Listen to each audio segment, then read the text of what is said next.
Add చేసుకోవాలి.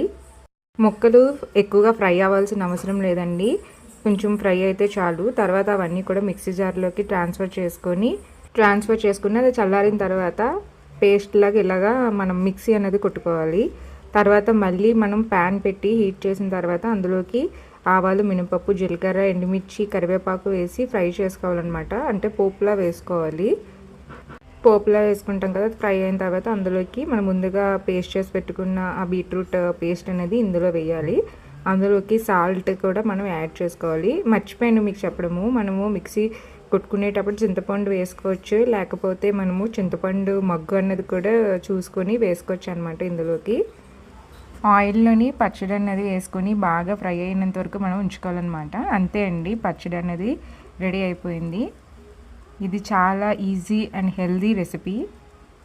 మీరు కూడా ఇంట్లో తప్పకుండా ట్రై చేయండి. Bye friends.